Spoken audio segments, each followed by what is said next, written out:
In this video, I'm going to show you guys how you can get your first sub 1 minute solve on 4x4 if you haven't gotten it already. And maybe there are some tips, even if you do already have several sub 1 minutes and you just want to start averaging sub 1, then maybe there will be something in here that will help you. I don't know. I don't know what you know. So the first thing I want to go over is you have to have a decent 4x4. Now, the one I use, and I've used this for quite a while now, and I really love this 4x4. It's a very inexpensive 4x4. It's the RS4M, but it's really good. Of course, there probably are better ones out there, but this one, if you don't have a whole lot of money, this is definitely a really good option. It turns pretty well. And if you have the money to buy some like Stardust lube, it makes it so much better. So, it's very difficult without a decent 4x4 to turn fast, and that makes getting sub 1 much harder because it relies less on skill and more on fewer move luck. So, get a decent 4x4. Next thing I'm gonna go over is you should really use the Yao method if you don't use it already. The Yao method, it starts out like I'm pretty sure pretty much any other method by solving the first two opposite centers. But then you start solving some edges and the ones with the cross. I mean, you technically could do other ones, but just no one really does any other ones besides the cross. And then you would move on to solve the rest of the centers.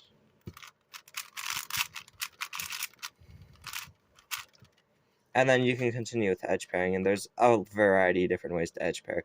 But when you're done with the Yao cross, I guess is what it's called, I don't know the proper term, it will look like this, and it just makes solving the rest of the cube much easier because the cross is already done. That means you just have to worry about pretty much just the front slots in here. Although it's possible to get back here, but you don't have to look here, which is the worst possible place you can have an edge if you really need it. Now, this is a recommendation. You don't have to do this. You don't have to do Yao either, but what I'm about to show you is something that makes edge pairing much faster. So what you want to do is you want to set up to where one edge will pair. It's like you normally would, but then you want to look at this piece and move over to this place, and then you want to solve that as well, like that. And then you can do that with this one too, so it means you get 3 edges with one single slice. And then we're not done yet, because when you replace this, you want to make sure this solves. So, and then you do that with this one, so that means when you replace it, this will solve. And then that. So that means you did 6 edges, sometimes the rest in just two single slices. And I have never seen anyone else ever use this method.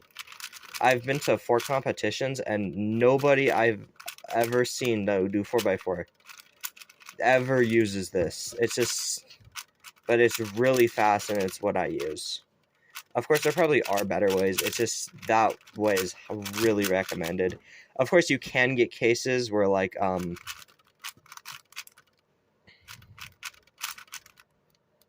don't know.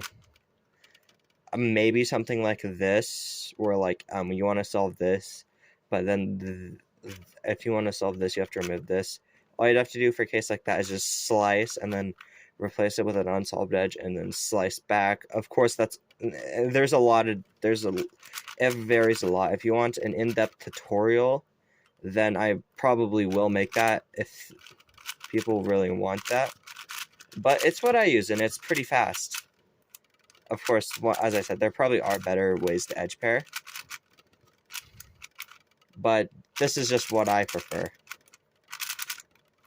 So this next thing I'm gonna tell you, it's gonna sound really stupid, okay? But I would recommend practicing Mega Minx for at least a week and get at least a sub 2 minute solve if you haven't already. The reason is because you need to get a good look ahead on 4x4. And that comes from Megaminx because it's easy to get good, decent look ahead or like find pieces faster on Megaminx, and that's what I did. I was averaging 130 on 4x4, and then I did like a month of Megaminx, and I got like 130 average, and then I no, I was like 140 average, but then I got like just over a minute average, and I did get a 58-second average, and I have a 48-second single, so that does sound really stupid, but it works. Okay, trust me. I mean, maybe it's just for me, but you can try it out, see if it works for you.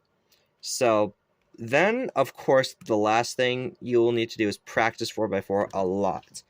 Now, that really depends on how serious you want to take 4x4. If you want to get sub-1 and you're really new to cubing, like you are like sub-30 on 3x3, then you could probably get a sub-1. I got a 59. I got a 59 when I was averaging 25. So, yeah. That's pretty much everything you need to know. Although one thing I do recommend is parity. I would recommend being able to do it from this angle too. So if you get a case similar to this, where it's like the 3 edges are done, you don't have to do a U2. You can just do it from the back.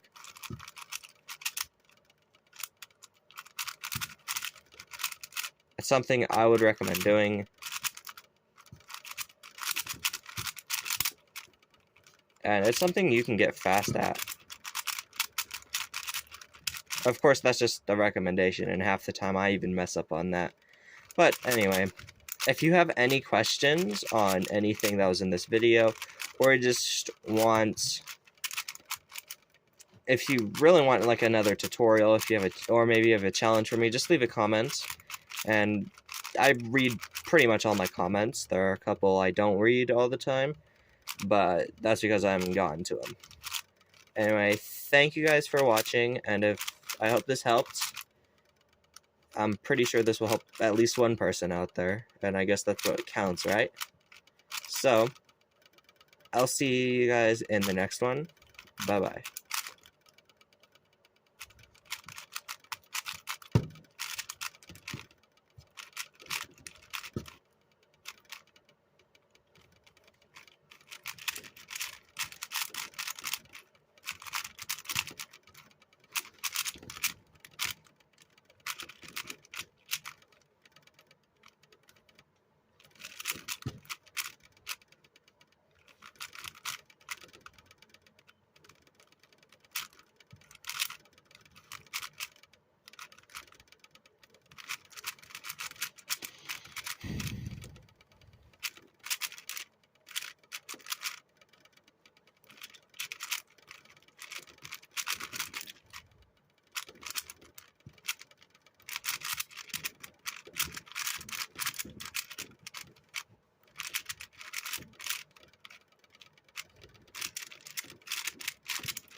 I haven't done 4x4 in a while, leave me alone.